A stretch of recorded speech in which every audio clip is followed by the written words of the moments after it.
ನಮಸ್ತೆ ಫ್ರೆಂಡ್ಸ್, ಎಲ್ಲರೂ ಹೇಗಿದ್ದೀರಾ? ಚೆನ್ನಾಗಿದ್ದೀರಾ ಅಂತ ಅಂದ್ಕೊಂಡಿದ್ದೀನಿ. ನಾನು ಕೂಡ ಚೆನ್ನಾಗಿದ್ದೀನಿ ಫ್ರೆಂಡ್ಸ್.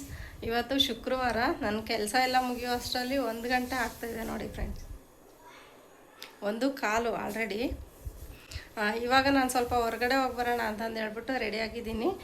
ಈ ಸೇಲ್ ಬಗ್ಗೆ ಎಲ್ಲ ನನ್ನ ಮಗ ಕೂಡ ಸರ್ಚ್ ಮಾಡಿ ನೋಡ್ದೆ, ಚೆನ್ನಾಗಿದೆ ಬಟ್ಟೆಗಳೆಲ್ಲ ಅಂತ ಹೇಳಿದ್ರಂತೆ. ಸೊ ನಾನು ಕೂಡ ನೋಡಿದೆ, ಅದು ಹಾಕಿದ್ದಿದ್ದು ಬಟ್ಟೆಗಳು. ಬಟ್ ಮೊಬೈಲಲ್ಲಿ ನೋಡಿದಾಗ ಅಷ್ಟು ಚೆನ್ನಾಗಿ ಕಾಣೋದಿಲ್ವಲ್ಲ. ಅಲ್ಲಿ ಹೋದ್ಮೇಲೆ ಗೊತ್ತಾಗುತ್ತೆ ಕ್ವಾಲಿಟಿ ಆಗಲಿ ಹೆಂಗಿರುತ್ತೆ, ರೇಟ್ಗಳೆಲ್ಲ ಹೆಂಗಿರುತ್ತೆ ಅಂತ ಹೇಳ್ಬಿಟ್ಟು. ನನ್ನ ಮಗನಿಗೆ ಒಂದು 5 ವರ್ಷದಿಂದ ನಾವು ಜಾಸ್ತಿ ಬಟ್ಟೆಗಳೇ ತೆಗ್ದಿಲ್ಲ. ಯಾಕೆ ಅಂತ ಹೇಳಿದ್ರೆ ಅವ್ರಿಗೆಲ್ಲ ಯೂನಿಫಾರ್ಮ್ ಕೊಟ್ಬಿಟ್ಟಿರ್ತಾರಲ್ವ, ಸ್ಕೂಲಲ್ಲಾಗಿರ್ಬೋದು ಕಾಲೇಜಲ್ಲಾಗಿರ್ಬೋದು ಯೂನಿಫಾರಮ್ ಇತ್ತು ಇಷ್ಟು ವರ್ಷ ಅವನಿಗೆ. ಹಾಗಾಗಿ ನಾವು ಜಾಸ್ತಿ ಬಟ್ಟೆಗಳೆಲ್ಲ ತೊಗೊಂಡ್ರೆ ವೇಸ್ಟ್ ಆಗುತ್ತೆ ಅನ್ನೋ ಕಾರಣಕ್ಕೆ ಜಾಸ್ತಿ ಬಟ್ಟೆಗಳು ತೆಗ್ದಿರಲಿಲ್ಲ. ಬಟ್ ಇವಾಗ ಯೂನಿಫಾರಮ್ ಇಲ್ಲ ಅವನಿಗೆ ಈ ಕಾಲೇಜಲ್ಲಿ. ಸೊ ಕಲರ್ ಬಟ್ಟೆನೇ ಹಾಕೊಂಡು ಹೋಗ್ಬೇಕಾಗಿರೋದ್ರಿಂದ ಬಟ್ಟೆಗಳೆಲ್ಲ ಸ್ವಲ್ಪ ಬೇಕಾಗಿತ್ತು. ನನ್ನ ಮಗ ನಾನು ಇಬ್ಬರೇ ಹೋಗ್ತಾಯಿದ್ವಿ. ನೆಕ್ಸ್ಟ್ ಡೇ ಹುಡುಗರೆಲ್ಲ ಹೋಗೋಣ ಅಂತ ಮಾತಾಡ್ಕೊಂಡಿದ್ರು. ಅದಕ್ಕೂ ಮುಂಚೆ ನನ್ನ ಮಗ ನನಗೆ ಬಟ್ಟೆಗಳೆಲ್ಲ ತೊಗೊಳೋದು ಗೊತ್ತಾಗೋದಿಲ್ಲ, ನೀನು ಬಾ ಜೊತೆಗೆ ಹೋಗೋಣ, ಚೆನ್ನಾಗಿದ್ರೆ ತೊಗೊಂಡು ಬರೋಣ ಅಂತಂದು ಇಬ್ಬರು ಹೋಗ್ತಾಯಿದ್ವಿ ಬಸ್ಸಲ್ಲಿ. ನೋಡ್ತಾ ಇರ್ಬೋದು. ಇದು ಎಲ್ಲಿದೆ ಸೇಲು ಅಂತ ಹೇಳಿದ್ರೆ, ಎಲೆಕ್ಟ್ರಾನಿಕ್ ಸಿಟಿ ಬಸ್ ಸ್ಟಾಪ್ಗಿಳಿದ್ರೆ ಅಲ್ಲಿಂದ ಒಂದು 100-150 ಮೀಟರ್ ನಡ್ಕೊಂಡು ಹೋಗ್ಬೇಕು ಮುಂದಕ್ಕೆ. ನೋಡಿ ಇದೇನೆ ಎಲೆಕ್ಟ್ರಾನಿಕ್ ಸಿಟಿ ಬಸ್ ಸ್ಟಾಪ್ ಇದು. ಇಲ್ಲಿ ಇಳ್ಕೊಂಡಿದ್ದೀವಿ. ಇಲ್ಲಿ ಇಳ್ಕೊಂಡು ನಡ್ಕೊಂಡು ಬರ್ತಾಯಿದ್ದೀವಿ, ನೋಡ್ತಾ ಇರ್ಬೋದು ನೀವೇ. ಸೊ ಇಲ್ಲಿ ನಡ್ಕೊಂಬರಬೇಕು. ಸ್ವಲ್ಪ ದೂರ ನಡ್ಕೊಂಡು ಬಂದ್ವಿ ನಾವು. ಇಲ್ಲಿ ವೈಟ್ ಫೆದರ್ ಅಂತ ಏನೋ ಇದೆ ನೋಡಿ, ಇದೇ ಬಿಲ್ಡಿಂಗೇನೆ, ಅಂದರೆ ಮೇನ್ ರೋಡಲ್ಲೇ ಇದೆ ಇದು. ಸೊ ನಾವು ನೋಡಿಕೊಂಡು ಇಲ್ಲಿಗೆ ಬಂದ್ವಿ. ತುಂಬ ಚೆನ್ನಾಗಿದೆ ಬಟ್ಟೆಗಳೆಲ್ಲ, ಬ್ರ್ಯಾಂಡೆಡ್ ಐಟಮು. ಒಂದೊಂದು ಶರ್ಟೂ 2,000, 1,500.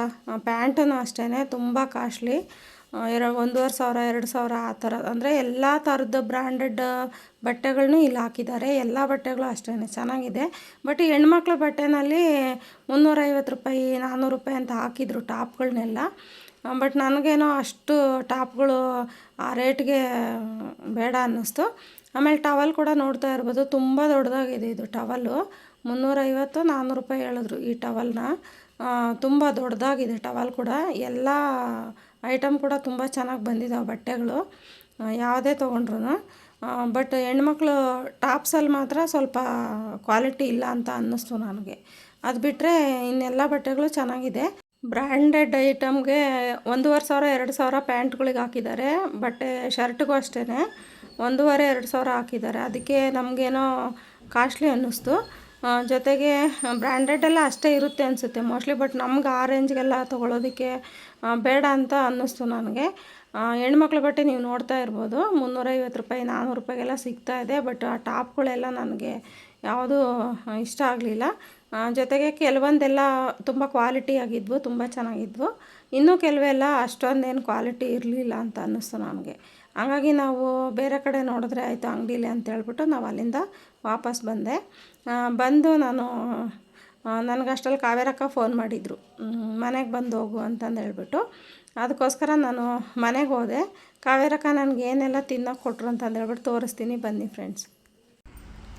ನೋಡಿ ಫ್ರೆಂಡ್ಸ್, ಅಲ್ಲಿಗೆ ಹೋಗಿ ಕಾವೇರಕ್ಕ ಮನೆಗೆ ಬಂದೆ. ಸೊ ಕಾವೇರಕ್ಕ ಗೀ ರೈಸ್ ಕೊಟ್ಟೈತೆ.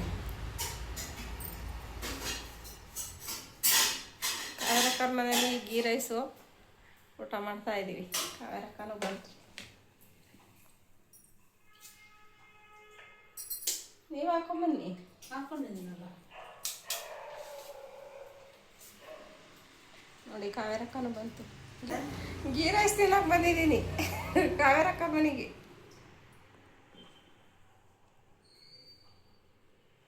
ಚಿಕನ್ ಸಾಂಬಾರು ಜೊತೆ ಗೀ ರೈಸ್ ಮಾಡಿದ್ರಂತೆ, ಅದಕ್ಕೆ ಬಂದು ಊಟ ಮಾಡ್ಕೊಂಡು ಹೋಗು ಅಂತ ಫೋನ್ ಮಾಡಿದರು. ಹಾಗಾಗಿ ಸೇಲಿಂದ ನಾನು ಸೀದಾ ಅಲ್ಲಿಗೆ ಹೋಗಿದ್ದೆ ಫ್ರೆಂಡ್ಸ್. So thank you. ಯಾರೆಲ್ಲ ಈ ವಿಡಿಯೋ ನೋಡ್ತಿದ್ದೀರಾ, ಹೊಸ್ದಾಗಿ ನೋಡ್ತಾ ಇರೋರು ದಯವಿಟ್ಟು ಸಬ್ಸ್ಕ್ರೈಬ್ ಮಾಡ್ಕೊಂಡು ನೋಡಿ, ಲೈಕ್ ಮಾಡಿ, ಶೇರ್ ಮಾಡಿ, ಕಮೆಂಟ್ ಮಾಡಿ ಫ್ರೆಂಡ್ಸ್. Thank you friends.